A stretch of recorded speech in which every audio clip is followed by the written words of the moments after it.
Hello, everybody, and welcome to Hanging Out with Howie. Wow, we've got a great night coming up tonight. We have some heavy hitters in the room, and the number one is our friend Chris Cox. He's been Grammy nominated, and your Interhit Records won some Grammys. My gosh, you've got a new label out, and for the fans of this particular form here, the showroom, which is what, 14, 16 months old, I guess. What is the name of your new label, Chris? Oh, okay. So I've technically got two labels, and the one I believe you're referencing is Boogie Chill. Yes. Which is all down tempo. Just kind of down tempo, funky. I guess a little trip hop, whatever you want to call it. But yeah, Boogie Chill. I'm just building that actually with my dear friend Warren Peace. Oh, excellent. You mentioned you have another label as well. Yeah, so Build Up Music is a label that I've kind of started a couple years ago, but was just to have a placeholder, to have some stuff, but I wasn't really actively treating it like a label. I had a few things out and put out some stuff for friends. And then one of the things I did during quarantine, among other things, was kind of get the whole back end together and get us together. And there's actually about a bunch of releases that are starting to roll out under Build Up Music. And then, of course, as you mentioned, Interhit Records, which is the label I had started in the mid 90s with my partner Jeff Johnson. And yeah, we won the first ever dance music Grammy. So when they started the new category of best dance recording, that was the year that I'd put out the record with Giorgio Moroder and Donna Summer, Carry On, which was the first time they had recorded together in, at the time it was like maybe 15 years. I don't think it was 20 years, but it was like basically like they had a parting of ways when Donna moved over to Geffen in the 80s, and she started, it was being produced by Quincy Jones, and worked together for years. And then I started working with Giorgio and kind of, anyway,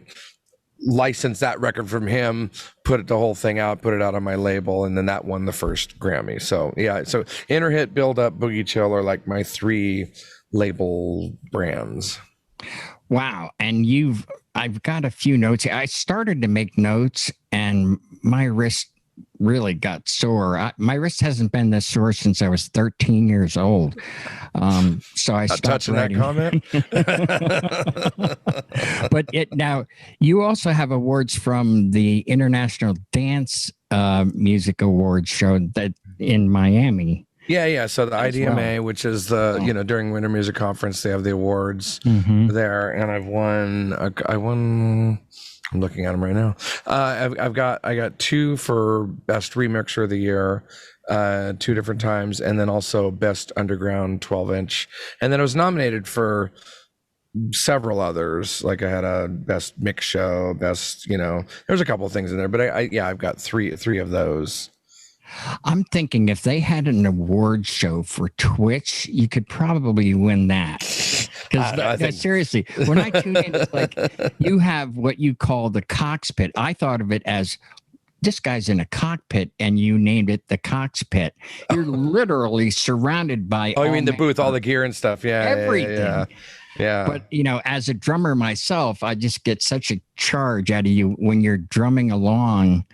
With your electronic drums and your LED, and the light up sticks. Yeah, thanks to. But then you reach over without even looking, and you're either hitting, your controller or any other device. And I'm like, holy crap, this guy knows his gear. Like, I mean, do you carry that on the road? Is that your setup, or do you? No. So it's something that came about. I've always been wanting to do more stuff on the road, but a lot of it is. You never know when you're. I'm not at the level where like I'm going on tour with my own backline and my own stage and all that stuff. So I would go and play clubs or playing some festivals and things like that. So you kind of never know what you get, and a lot of times I don't have a support person with me to like help me out. So the thought of bringing extra gear and everything, and I also a lot of that was born out of really just broadcasting from my studio, because I've got all my gear just sitting here. And part of it is, you know, when you're DJing and you're playing songs in between songs, like I don't know, I'm not one of those guys that do dance moves and magic tricks, and there's some people that, you know, are really good at that, where like, and then there's other guys that literally, I remember, you know, seeing guys back in the day when they would like mix into a record and then turn their back to the audience and sit there and thumb through and let the record play for 7 minutes and turn around and play the next record. And once DJs ended up on stage, there's always this thing of like, well, what do you, because it was like one year everyone used to dance with each other, and then one year they all started dancing towards the stage to the DJ, and it became a show. And so if you don't have, and so part of it was like, on when it became on Twitch, like, you know, I'll talk and I'll do whatever, but part of it was like, well, what do I do like when I'm just playing songs, because it's not exactly fascinating to sit there and watch a guy like, hey, I'm just gonna sit here and listen to the song with you. But then the other two things is like, I've got a lot of, I get really energized when I play, and I like to do other stuff, and I'm always hearing other stuff musically, which is why I play with 3 or 4 CDJs generally when I play, because I'll do a lot of looping and acapellas and stuff like that. But then I was literally like, I did my first, you know, I started doing my first few live streams, and then I just started, and I'm literally right about right past my decks, I've got all my studio gears and all these toys that weren't getting used. And I'm like, well, what if I just put a thing over here, and then maybe I'll just put a thing over here. And so that's what kind of began the growth of that thing. So I do want to do this stuff, more stuff live, but it would just depend on the gig. Now I did just literally 3 days ago get, I have a really big show coming up in Vegas actually that just kind of came. And so, but I don't want to break down my whole Twitch thing because it's all really tied in there. So I got a smaller set of pads that'll still have really good sounds. I'll still have light up sticks and stuff, and I'm going to bring that and incorporate that as part of the live show, because I got something that would be, you know, big enough to really hammer on, but small enough that it'll still throw in a suitcase. And I'm currently working on a mobile rig that I could, things that I could like, if I'm driving to something or doing corporates in town or something like that I could do more of the integration of instruments, because I've really enjoyed that. And it's given me something that's like another level of stuff to do. And it's another level of show. And it's just fun creatively to just kind of like, I don't know, sometimes it's just like, nothing is planned, nothing is rehearsed. I got really inspired. Actually, one of the things that inspired me to kind of do this was, an interview that Warren had with Priyan Jani up in Oregon, who does a lot of stuff, like he does live music and was like, you know, plays guitar and stuff like this. And I was kind of like, oh wait, I've got all this stuff, and I'm a musician, and I used to play. I play guitar in Ibiza a couple shows when I was doing stuff with Pete Tong, and I remember liking this other level of it, but a lot of it was just the logistics of, you know, being in a club, it's completely dark, the opening DJ's on, and you're there trying to wire together, you know, a pedal board and find a place to put stuff in a tiny ass booth. So it was never practical, but I'm definitely hoping to do it more. That was a really long answer I just gave you. Sorry, I'm just like... No, but I get it. I get where you're going, because you also have, how many cameras do you have anyway? Because I mean, so the current setup, I'm limited to 4. I technically have 5. So my switcher has 4 inputs, and then I also have so I've got like 3 GoPros. The Lava Garden's a GoPro, the overhead, and then and then my DSLR and a 3rd GoPro, and then I have the Mevo Start, which is I've got connected wirelessly, and that's the one that I have on Hammy on the couch. And so I've got, I guess I have 5 cameras right now. Wow. And once again, just another thing for just being, you know, a little insecure seeing yourself on camera, and it's like, what am I going to sit here and do? So it's like, all right, we'll just have some more points of interest and different angles. And, you know, I was locked up for a year and just kind of went haywire. So it was like, well, what else can we do? It was just always this kind of thing to try to add some, I don't know, some level of excitement or production value or just some interest, so it's not just like the same thing the whole time.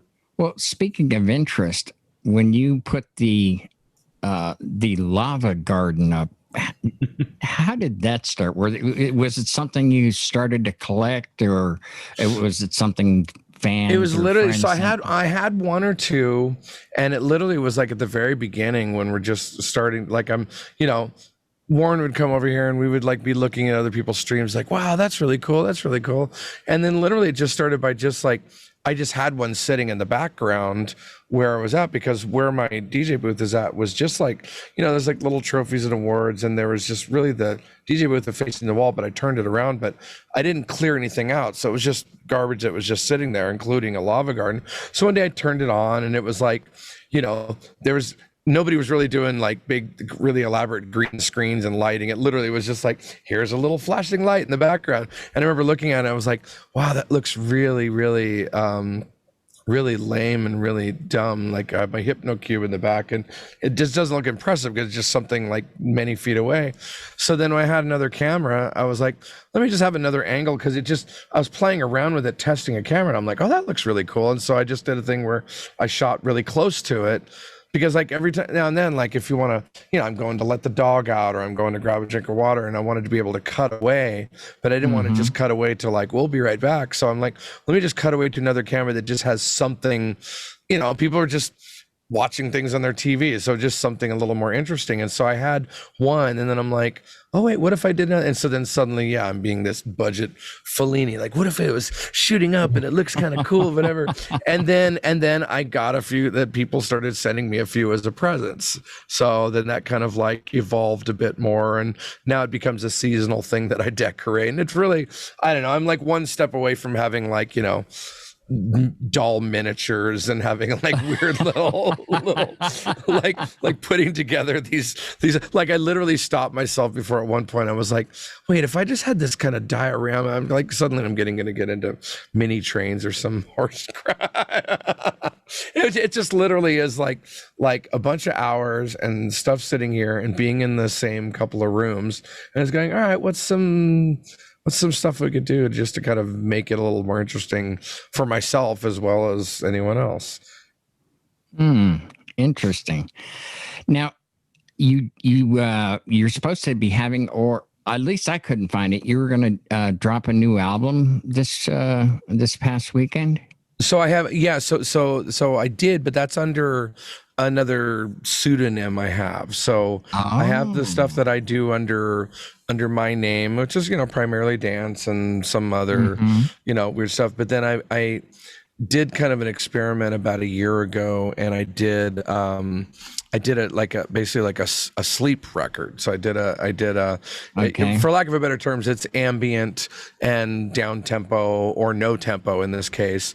But I got really fascinated. I was like reading some articles on, because I have horrible sleep, and I've always had horrible sleep, and I tried to become immune to sleep for years, but I just so I was reading on stuff, but I could never listen to music to like go to sleep to, because I'll start focusing in and it'll just make me go to work. So a lot of times I would listen to podcasts or people talking or whatever, because if I have no noise at all, I just hear the ringing in my ear, and that's not a good thing. So I want to have something to go to sleep to.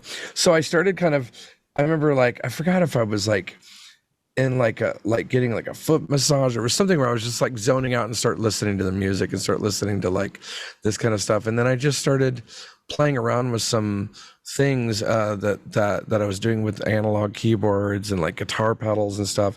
And then I was just started making these like textures.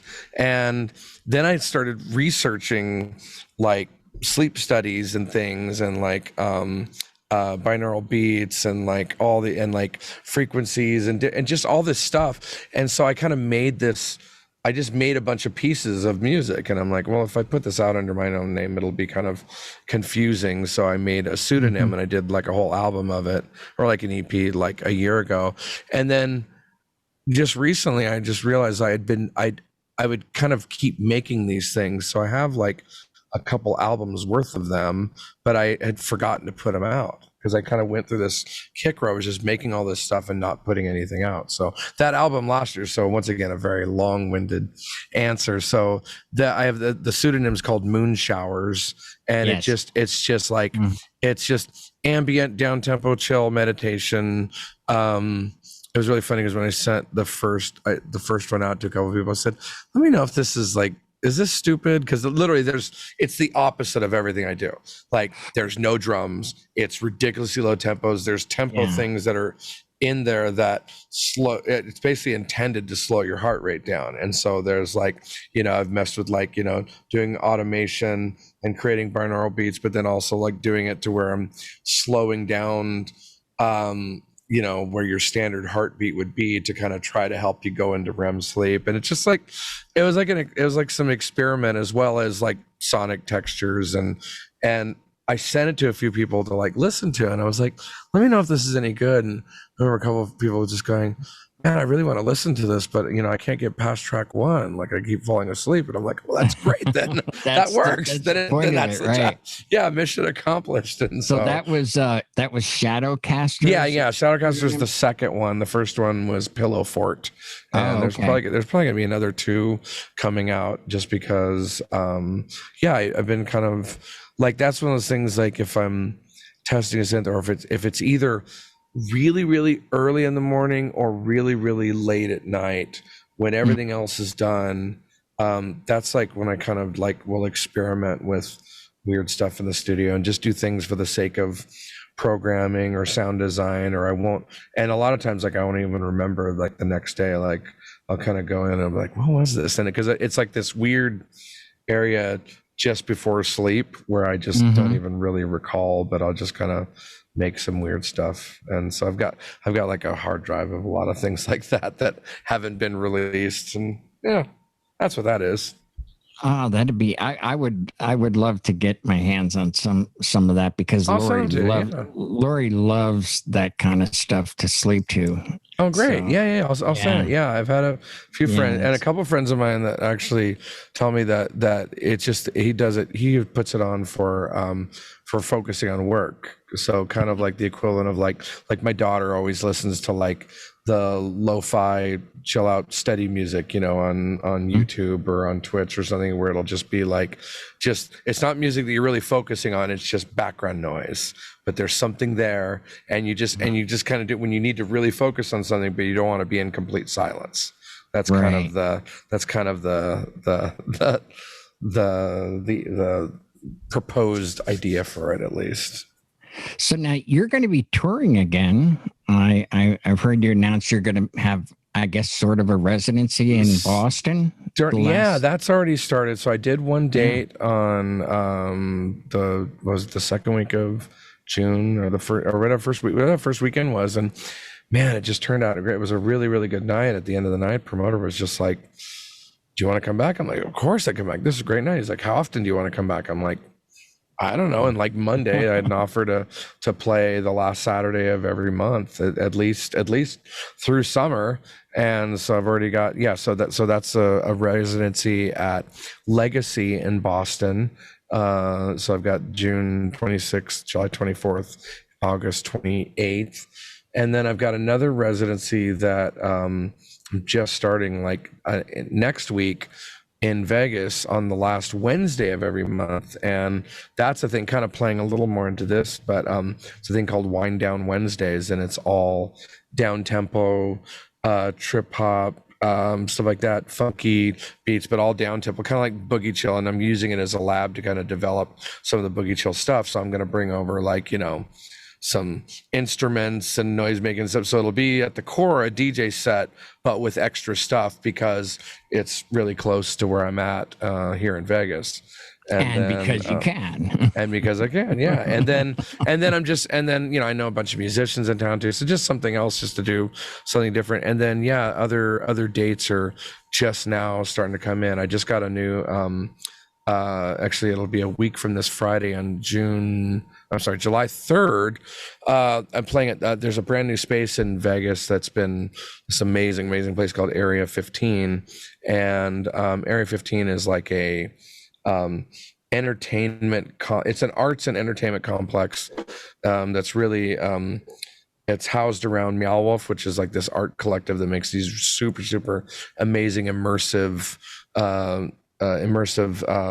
just things, like it's amazing, their work. If you look up Meow Wolf, if you don't know what it is, if you already know what it is, you know how freaking cool it is. So Meow Wolf opened up this big thing in Vegas, and so Area 15 is this massive Really cool. It's like an event space / entertainment complex, and they are starting a summer live series, and it's all EDM artists. So they have all these big shows with Morgan Page and Oakenfold and A-Track, and I just got added to the bill for July 3rd, so I'm going to be playing with Borges. And it's a big outdoor thing, and they had the opening night was this past Friday. They had over 3,000 people. It was just massive. It's like an 18 and up thing, and it's a proper like festival stage and imaging, and it was just a massive success. So I'm doing that in 2 weeks. Well, it's no wonder you're having sleep problems with your schedule. Yeah. So now, I mean, it was like I like everyone, shutting down was like really weird, and I hadn't been off the road in 15 years, 20 years, and so being off the road, it was like it was a great time to like get things going. But it's like it's not just like my willingness to go back in there, but it's like everyone, everyone's just been pushed up the gates waiting to explode. And now, like, the first couple live events I did, which were still a little, everyone's like, is it okay? Is it okay? Are we okay? I did a thing in Mexico and I did a thing in Costa Rica, and it was like, I think it all, it was all smaller events, a little more private. This last one in Boston literally felt like, okay, we're done. Let's go. Let's open the gates up. We're ready to rock.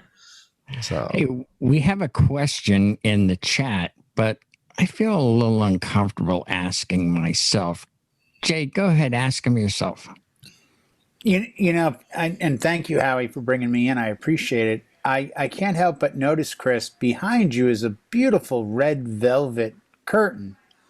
Yeah. And I feel like I may have seen that somewhere before. I think this is a loaded question because I think you know where this is from. Because it is a place that we were in before this built. So this curtain back here, this very red curtain. So a thing happens in Vegas, doesn't keep its history. When Vegas is done with something or when they move on to something new, it just moves on. So since I've moved back here, I've been through 2 hotel casino liquidations where they've just like shut down because they were going to tear it down and implode and just get rid of everything. So there was a shutdown of the Riviera Hotel and Casino, legacy, just amazing place. In fact, right before I did a thing with Jay and Pioneer right before they closed. It was for Mobile Beat, I think, or one of those. Mobile Beat. Yeah. So anyway, so I was in the first 50 people of the Riviera Hotel when they closed down, and they said, all right, let's go ahead and we're gonna get rid of everything. And it was just literally they opened up the doors for a week, and first come first serve, and you just take anything you want and buy it. So got a couple TVs, I got a slot chair from like the 70s, and that is the curtain from the Riviera showroom. It was the actual showroom. Now they had really tall ones that there's no way I would have been, because you literally just take care of it yourself. And so there were the ones that were like 30, 40 feet tall, but then there was like then it kind of a tiered thing. There were different levels, and so I just grabbed a ladder and pulled it down and had this big cart and sat in storage for a while until I needed a backdrop for another set. So that is where that curtain is from. Are you talking about the area behind the bistro bar? No, not that. No, this is actually in the main showroom. Yeah, this is from the Lacage show. Oh, right. Yeah. And the what was the one they had the girls up front? Crazy Girls. Crazy Girls. Yeah, Crazy Girls. The ones that had the brass sculpture of all the girls turning around. Yes. And all of the butts were completely polished. Like they were they were all tarnished bronze except the butts were just completely shiny. Yeah. No, he told me he got that, and I was like, you have no, like, and Brian, as you know, we spent many a year there for Mobile Beat, and we absolutely loved it because we'd get the old guys in the circle bar in the middle, and it was the 1, 2, 3 $1 draft, $2 bottle, $3 you call, and we would hang there for hours on end. We had Philippe from the Village People and one of the new members playing, I think his name was Eric. I'll mess it up, the biker. Eric. The new one. Eric, yeah. But we hung out with them after they played upstairs. The famous Warrant, Pulse, and I, who got beat up with gaff tape balls. and I ripped my jeans wide open, and then the Village People, and we all hung out down at the Circle Bar. The Riviera was like our timeshare that we just Yeah, treated that like was- shit. Oh Is what it yeah, was. yeah. But I There- love there that was- place. I never had a bad experience there. 38, Yeah, in my 40 bucks a dining night. room, I have a slot chair from the Riviera. Anytime people come in, they can see the logo from it, and they've got a few other like ashtrays and stuff. Yeah, I'm a big fan of old Vegas, and I love like all the like a big head of that. Like the new place, that's all cool, but I like the old, the old school resorts and stuff from like the original era. Yeah. I mean, and by the way, the last time I was out there and saw Chris, we went from the Griffin, which I thought was from the 30s, only to find out it's from the 2012. Yeah, no, it's just modeled like that. Yeah, it's modded. But then he took me to real old school Frankie's Tiki Bar, yes. which, let that me is tell one of ya, my spots. Yeah. You have not lived till you've been to Frankie's Tiki. Bar. If it's 4 a.m. and you're in Vegas and you have nowhere to go, that's a place to end up. It's 24 hours, and it's like it's I love that place. It's so dingy and amazing, and it's just this great tiki bar. They always play awesome music, and also we did get stopped by the cops on the way heading there. We did. So. On the way there, we got pulled over by the police. But No idea why, but they let us go immediately. Yeah, so They realized that they had behind the wheel stop. Mr. Cox, who with well over 70 Billboard chart #1 dance remixes, the only artist to ever be nominated for, actually the only unsigned artist to ever have a #1 Billboard chart hit. I believe Thunderpuss 2000. My press agent there, Jay Brown. Yeah. Yes. But, I gotta yeah, Had gotta it tell you, been Jay Chris. behind the wheel, you guys would still be in jail, right? yeah, Exactly. Sadly. Yeah, sadly. I'm really digging the hair, dude. I'm really Oh, digging the hair thanks. right now. You know, I like it's- that. Oh yeah. It started as definitely like a quarantine thing. Like Right. talked to my girl at one point, and she's like, "Yeah, I'm not really seeing him." And that guy, and it just kind of grow and grow. And it was funny because I had like 2 guy friends of mine. Like I posted something, I was like, "Wow, quarantine hair is getting long," and 2 guys. But dude, you got to cut that. Come on, man, you got to cut that hair.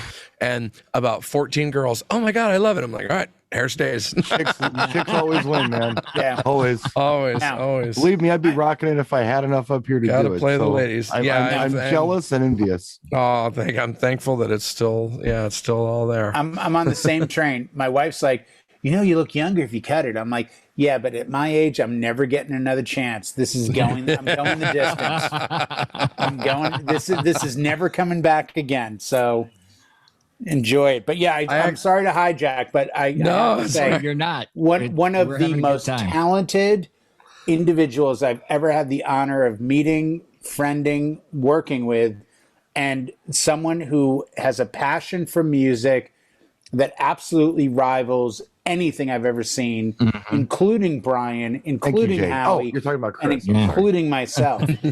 Yeah. No. This is a guy that Chris could talk about the new scene of dance music. He could talk about new bands. He could talk about, well, Howie, something that involves you. He could talk about the New York Dolls. Well, that's where I at some point I definitely need to flip the script because I definitely have questions for Howie. Oh no. Well, you know what? I gave you the intro. If you want to take it and run with Well, it. so all right, so something. All right, we're out of so- time. Thank you all for tuning in. because all right, so You're not so- getting off that easy. so the one thing I'm curious about, Jay was telling me that I guess for years. So you used to work at Max's Kansas City, right? Yeah, I was the lighting and sound contractor for 4 years there. And was it like the years when that was like one of the most important venues of Yes. ever? Yeah, because Max's Kansas City had 3 alliterations.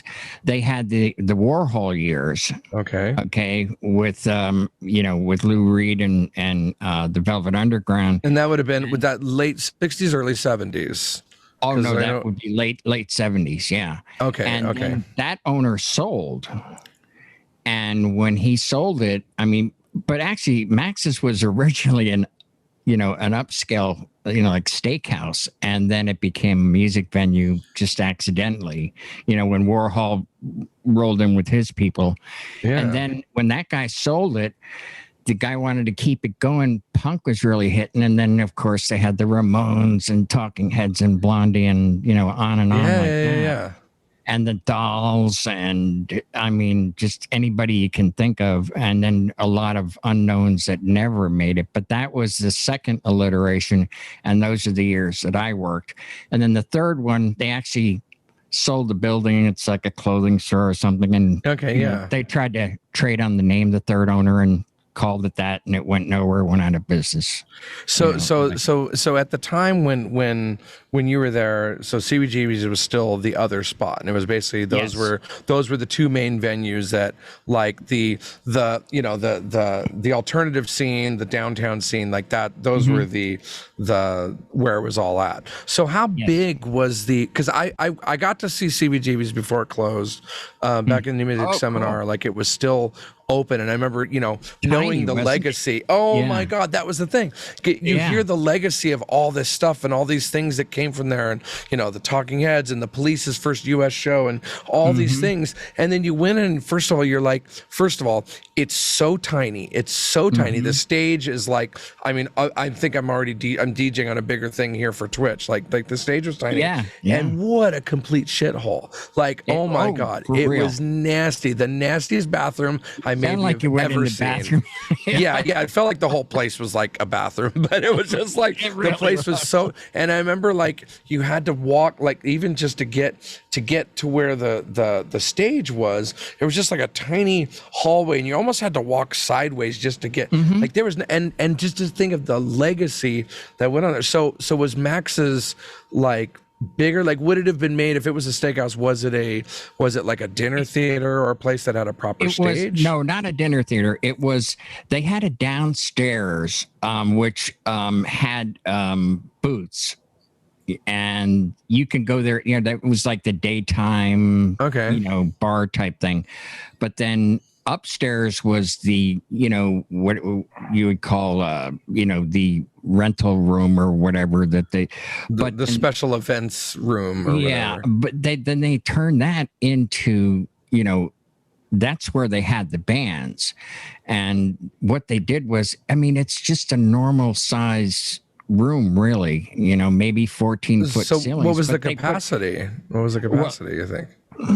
Man, if you put like 120 people in there, it was packed. Yeah. Because they put a stage up that was 3 feet high, and so now can you imagine David Johansen with his boots platforms on, like his head almost hit the ceiling, and we had a bar up there. It was a 3-inch. It was actually a plumbing fixture, Schedule 80, that we had rigged up there to hang lights. And that was the truss. Depending, sometimes he would be like this.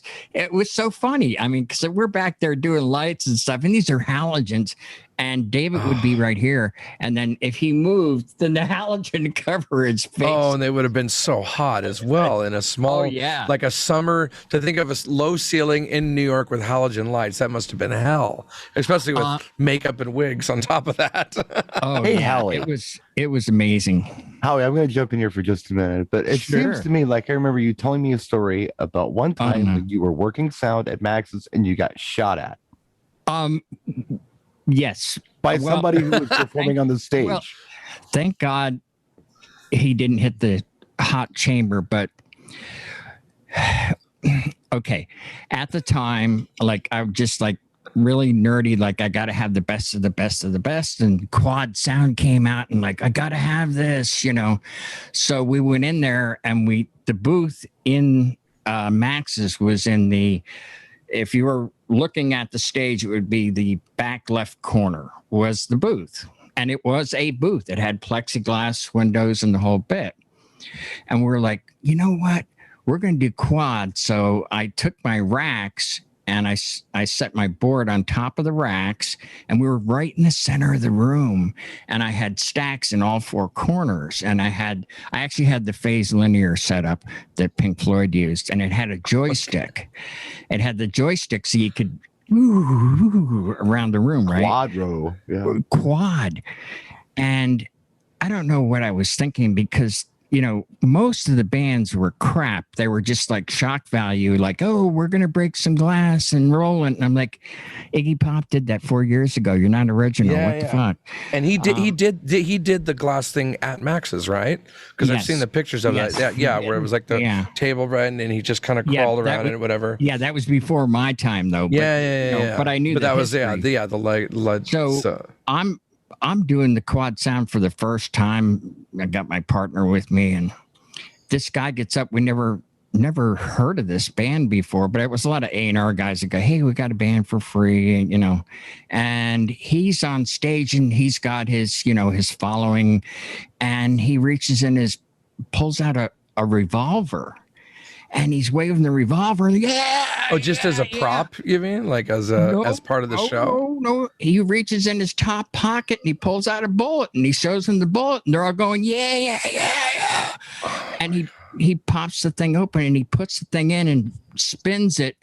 And then it goes like this and they're all going, do it. And come on. I swear to God. He did Russian roulette live on the stage?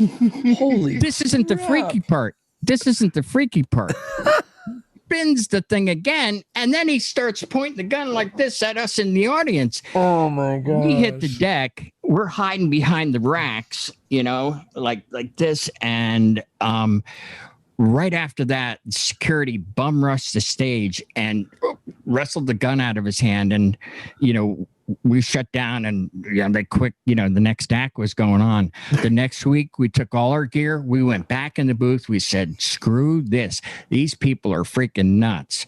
I mean, we had a guy had a mat of firecrackers on his chest, and he at his finale was to light these things on fire.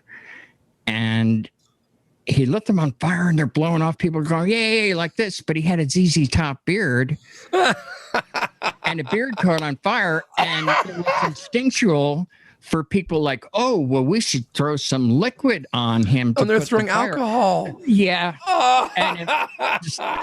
And it was like, holy crap. Like, that's amazing. I mean, there's YouTube video of this somewhere. Somebody found it recently.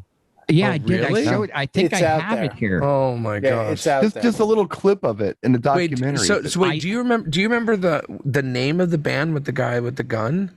Like, do you know? It was one. It wasn't like Richard Howell or Dead Boys or something that was known. It was nobody famous. Like I said, they were just like nobody's. Trying to make a splash. Yeah, and committing to the bit. Oh my god! I'm trying to find this here. I remember showing it one time and I saved it to my desktop. You would get you have it. It. Well, we'll do it after the broadcast. But that's I totally want to. It's there. It's you dealt with like television and Voivod and Dead Boys. Yeah, because that was that period. So the Talking Heads and Chris asked the most Vader. intelligent questions. I mean, my question to Howie was always, was Debbie Harry really that hot in person? He's okay, like, so that's one of my questions. Well, but actually, he was hotter before the label got a hold of her and glammed her up. Oh, thank you, Sire Records. Oh my God! I mean, thank the you, ripped Sire. jeans and the ripped T-shirt. It's just and no bra. I was like, oh yeah, and then they glammed her up and Heart of Glass, and I was like, you ruined her. She first of all, wasn't she? I thought she was on Chrysalis. I thought Blondie was on Chrysalis, not Sire. Oh, not Sire. You're right. You're right. But most of the other bands that were coming out of the scene were all signed to Sire because Seymour was like signing a lot of that whole scene. I think that was a big contention that Seymour didn't get her. So I know that I mean I can't even imagine because she's one of the most beautiful faces ever. But I remember she played at they played at my college, and I remember like I ended up I knew where the backstage thing was because I knew everything of like that campus, and we had it was like the Ramones. It was when they did that they'd moved over to Warner Brothers. I think it started initially on I want to say Chrysalis, and then Blondie moved over to Warner Brothers, because then there was a tour. There was a package tour with Blondie, Tom Tom Club, Talking Heads, Ramones, and they did this whole like Sire tour. And I remember afterwards, you know, kind of waiting by the backstage because I knew where the green room was, and, you know, got an autograph for my girl at the time, you know, wanted, you know, Debbie Harry's autograph. And I just remember she walked by and I was just like, I wanted to touch her face so bad because it was so pretty. I mean, it would have been like the worst thing you could have done and the most but it was just like, she was like hard to process how beautiful she was. Just like, oh my gosh. And fun fact on this, not on that show, but I actually got to roadie for the Ramones for one show when they came to UNLV, and some guy just walked through the student union. He's like, hey, he wants to roadie for the Ramones. I'm like, you get to go see the show for free? And I'm like, I will. Just like, no question, and got moved in all the amps, you know, met the guys they could really give a shit, you know, like, and and then got to watch the show with the security. Like, there's the barricades, and got to sit in front of the barricades and just, what are they about? You know, just, and literally just like, you know, was right under Johnny like the whole show, and just watched the whole thing and load up. And that was like, now let me guess. Right after the show, they ran off stage and got out the side door into a white van with no windows, and off they went, right? I do not know, because I was one of the few that actually stayed to help put all the amps back in the truck, because everyone that had helped at the beginning of the night didn't want to help at the end of the night. They all just cut out. So I was one of the few. Right. I'm like, well, I came here to do a job, so I got to do my part. So I did not see, the band just disappeared. Like, one, you know, final song, all right, good night. And then they just disappeared. Yeah, well, here was their modus operandi. They would have a truck with the gear, but they had a white van that looked like every other white van you'd see in New York. You know, there might even be graffiti on it or whatever, you know, depending on the day. And when they came and did the Jersey circuit, you know, they would drive in the white van, rushed on stage, did their 45-minute set, out in the van, they were gone, and then their guys would load up the box truck. Oh, wow. But yeah, they were in and out. It was so their appearances were as fast as their music. Yeah, it really was. But what the strangest thing though was, they had this French guy that was, you know, their tour manager, so to speak, and he came up to me and he says, "Lovely stage setup. I would like all the gels out, please." I said, "What? You want all just white halogen lights on the?" "Yes." "Okay." So out they came. Then he came over to my board and he started to put his hands on to push all the faders up. And whoa, dude, no. You're not blowing up my system, you know. And, you know, we kind of got in an argument to the point where I was like, all right, here's what we're going to do. I said, you just let me know. And I pulled the old sound guy's trick of, you fake like you're doing something. How does that sound now? Perfect. Oh, that's it right there. But you really didn't do anything. Yeah. And he goes, oh, one thing. Hey, you know, we're miking the guitar, you know, full up. Okay. So I hit the mute button. So obviously this guy doesn't know anything about gear. So I put it on mute and I ran the fader all the way up. I go, how does that sound? He goes, excellent. I was like, see ya, bye. And that's how I handled the French guy. Yeah. Yeah. I have to admit, there's something I did. So back in the early days of, you know, my remix career. So it's still, when you're still having to, like, you know, FedEx DATs, you know, CD burns, things like that. But a lot of times your A&R guys would be asking to hear things over the phone. Hey, let me hear how it's going. And so you're literally just holding the phone up and playing over the speaker. And so I was having a couple guys that would really run you through a lot of recalls and a lot of things like that, where it's just like, and sometimes, and if you could always tell, you could tell when somebody really knows what they're talking about, or some people that it's like, oh, this person just wants to kind of justify why they have a job or other thing, or just saying something just for this. As an industry friend of mine said this phrase years ago. He goes, a lot of times record company guys just want to take a piss on it. They want to be able to have some ownership of it. So I remember one particular thing where, and I'm always try to be amenable, because you're you're hired by this person, so you want to still do a good job and you want to get rebooked and everything. But I remember just one time, just kind of like sometimes you're just gritting your teeth because like, okay, well, and they start saying all these changes over the phone, and I'm like, it's not gonna matter. It's like, okay, so yeah, now raise the background vocals 1 decibel. Okay, now play that for me. And literally holding the phone up, playing these things that would never matter. And I remember it got so bad. It was like day 2 of this, where it's like, no, don't bother sending me. I'll just call you on the phone. Okay, all right, no problem. So he starts giving me like these things. And so I remember at one point, it was like, okay, now take the lead vocal. All right, now just go up it. And so I just had something noisy and I just started hitting, okay, hold on a minute. Okay, all right, go ahead. All right, give me the other 2 things. And I was literally just tapping on the desk to make it sound like it was hitting keys, and then playing it again. And then he went, yeah, that's it. That's exactly. Do you hear what I'm talking about? I was like, oh yeah, totally. So all right, yeah, good call on this one. Literally, and that person, and I don't like, I'm not proud of this, but I remember sending a mix in. No, it's all right. And the changes would be like things like you speak in the jargon, but I'm like, this will make no difference. And so literally one time they sent, no, got a few changes, gave me a few changes. I literally sent the same mix the next day, and went, yeah, that's it. That's the one. That's the one. There you go. Like, awesome. Now I'm co-producer. Great. Go team. Yeah, you can't make this stuff up. It really, it happens. Yeah, totally. Especially when you do like a ton of these projects. All right, so I have another question about for you, Mr. Darkness, or Mr. Darkstar. First of all, I'm not evil. I use my powers. First of all, is the Darkstar name, is that taken from a Grateful Dead song? No, it is not. Okay, that was actually it's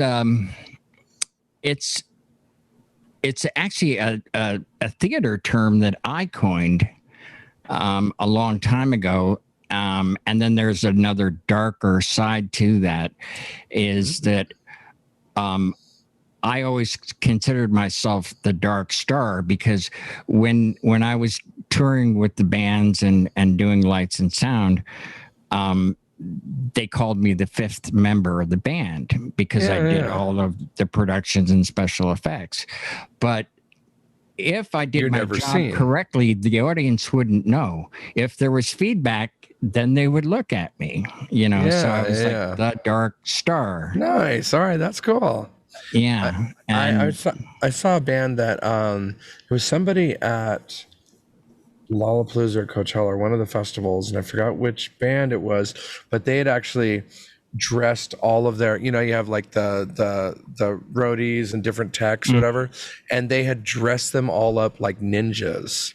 And in full ninja suits, and because they were supposed to not be seen, they were supposed to swiftly move in, do something, and disappear. And so they actually had taken all of their, I think it was Franz Ferdinand or something like that. They had dressed all of their guys actually dressed as ninjas, which was amazing. That's actually common, because I did theater too, and they will do that when they're changing sets and so forth. But, oh wow!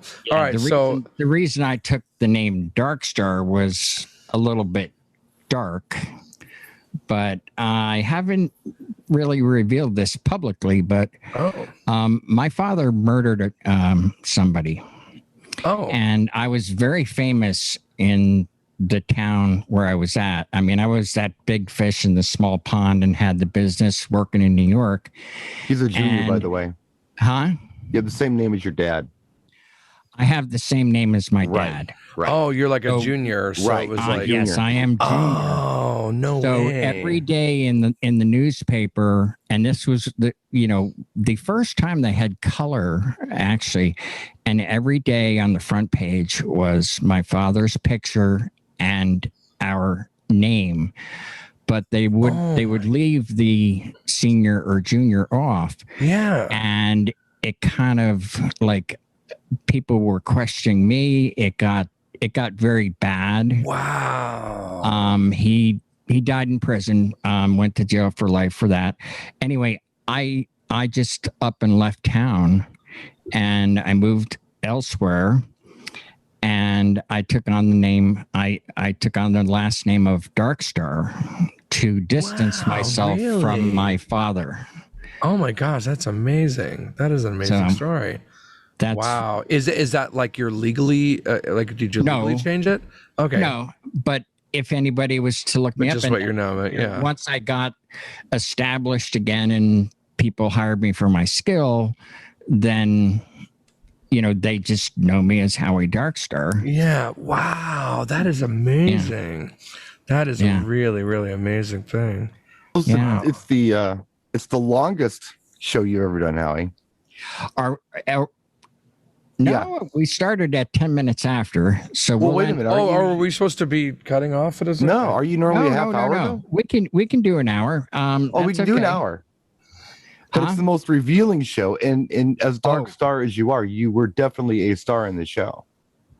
Well, absolutely. We can do a 7-hour show. I gotta say, I enjoyed watching you, Chris. I really enjoyed having you on.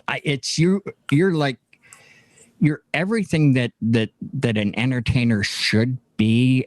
Just even your Twitch sets, you're always smiling. Oh, thanks. And you're doing. I get joy from watching you. And that's like when you talked about somebody has to do magic tricks or dance. I think I could see it on your face that you truly love what you do. Yeah. And that to me means everything. If you're not, then why are you doing it? I mean, yeah, there's some gigs that you do that there's some, you got to pay the bills and you got to do this and that. But honestly, like I worked so many jobs prior to like doing anything. I've been doing music for a long time, but I also worked every shit job you can imagine. And I appreciate, my worst day making music is better than the best day, working on a construction site or working on, like that. I mean, just, sweeping, like insulation. I mean, just like so many just like horrible, jobs and things like that. And the other thing is like, these are supposed to be parties. You're supposed to be like, when you're playing, like there's nothing more infuriating to me like than looking at a stage at like a dance party or club or something. And you can see like a DJ that looks like they're doing you a favor by just showing up. Like they're just like angry and like, or just like, and all right, there's some nights when it gets stressful, or there's times also when it can be intense. But for dance music, if you're not bringing some joy to the equation, how can you expect other people to have fun if you're not having fun? Doesn't mean you need to be up there, with blow up guitars and doing limbo things or something like that. Like you can have fun, but the other thing is I'm also really appreciative because I've got like some amazing people that have just kind of like, that want to hear me. If you have anyone that like wants to show up and listen to you, then you need to really appreciate that, because there's a lot of people that don't get, this opportunity. And it sounds so trite because I hear it all the time where it's like, oh, I feel really blessed and all that, but it's 100% true. Like I've worked my ass off for it. Yeah. And I've definitely sacrificed a lot of things and I worked for it, but I also am so appreciative, because if there's no audience, then what the hell are you doing anyway? Like you don't. So I am happy, and especially since the Twitch thing, because I definitely feel a new level of musical freedom that I haven't had in years, when I just take these weird left turns on Wednesdays where I can start off playing, current house music and end on Canadian rock or, or whatever, just like weird little detours, and people are kind of taking the ride with me like that. It's really fun. Yeah. Well, really it's fun. Nice in here too, because these two gentlemen that blessed me with their presence as well here, Brian and Jay, they'll come in here after a gig, and I do as well. You have that adrenaline rush afterwards, and then it's just a joy. Like, these guys stop in, it's like 3-4 in the morning, and it's like, I can't sleep, but I'm going in the chill room, and you could see it on their face that, they had a really great night. Yeah. And it's hard, man. When you come off a gig, I did that in Flagstaff this weekend. It's like, the gig, it was a really good gig. I really, put it all out there. And then you just get back to the hotel or you go back home and, anyone else is asleep, anyone else, and you don't just finish a show and they go, like you definitely are still, you got to kind of, which is why a lot of times, like, everyone goes out to, grab a bite or have a drink or something else. But when you're by yourself, you don't have that same thing, and this has been a really cool thing. So now this room that you're in, so I remember at the very, like 3 weeks in on, oh, I might just change my volume. About 3 weeks in to the lockdown, Jay invited me in because there was a bunch of DJs hanging out, and I remember, you know, recognize some of the names here. So you guys have been you've been doing that's what this is. This is the continuation of that, like you're still doing it like a year on. Yeah. Like just like literally like the hangout DJ lounge. Yeah. It's been our coping. It's been our everyday. Awesome, it's group therapy for DJs. Yeah. It's important. Yeah. And we talk music. And Howie, I have to interject this. I've had the honor of hanging with Chris, and I've known him for going on, I think like 14 or 15 years. Yeah. And I got to tell you, he is not only one, you know, and you hear this all the time. Oh, he's such a nice guy. He's genuinely a super, super nice guy, would do anything for you. But his skill and talent level are the two things that he would never talk about and never throw to you, as a lot of people in our industry do with like, you know what I've done. Chris is the exact opposite. Chris is a music lover who appreciates the fact that his job and his life is doing exactly what he wants to be. Chris is the guy that can't retire, because you can't retire from who you are. You can only retire from what you do. And in 20 or 30 or 40 or 50 years, depending on age and length of life, nothing will be different with Chris. Chris is quirky about the fact that music is passion and passion is life. And there's no difference. I can't have a 10-minute conversation with Chris. I can't have a 20-minute conversation with Chris, because at some point in the conversation, you have to suddenly say like, Hellbent for Leather or Unleashed from the East. Well, to be honest, like he can't, like there's no amount of music. Like I have nothing but love and respect for Chris. I have nothing but love and respect for you. Brian, another music savant, you know, our friend, rest in peace, Mark Mosley. We know a lot of people that know a lot of music, but Chris is that guy that you could get 1,000 people on one side of the fence and then Chris on the other, and they could start throwing stuff musically at him. Chris is the ninja of music. There's nothing we can't talk for certain about. Periods. Yeah. Oh, please. There's some holes definitely. With there aren't many. With very few edits, I think you just had the forward written to your biography coming up. I know, my gosh, well, and thank you. This is where, you know, this is where having Brian here, because let me tell you, Brian, you are in the presence of not only an amazing individual, DJ, producer, remixer. By the way, when George Moroder came out of retirement, he could have chosen any DJ in the world get over to tour yourself. with him. He got Chris Cox. But you were in the room with someone who I dare say, Brian, would stand side by side with you in the level of his love and knowledge of Prince. Because I've seen Chris Cox's Prince sets, and they are... That's my... If you see my one tattoo... I don't know if it's going to come in that, but my one tattoo is the symbol on the finger. That's after he passed away. And again, when I've hung out with Chris, whether it's coffee at EDC or drinks at 3 a.m, the discussion can run the gamut of, the band Bitch out of LA to Prince to George Moroder to Dat versus... we always end up back in like late 70s rock. Well, from like 73 to 81 rock, and then the new wave of British heavy metal. That's Jay's wheelhouse, though. That's when we'll start, because like honestly, like I could so I know about the, you know, Howie, and you have we've discussed before, like your friendship with Lou Reed, which you know is like, you know, I know, and I could probably ask you like a whole bunch of questions on that, but then when, you know, then we talk about Lou Reed's band that he used for the Rock and Roll Animal, when he borrowed Alice Cooper's band when he did live Rock and Roll Animal, and the two guitarists on that album were Jay Brown. Come on, would it be Kane Roberts and wait, you're crushing me. I'm going down the wrong road. No, Dick Wagner. Dick Wagner. Okay. And actually, I don't know the second one.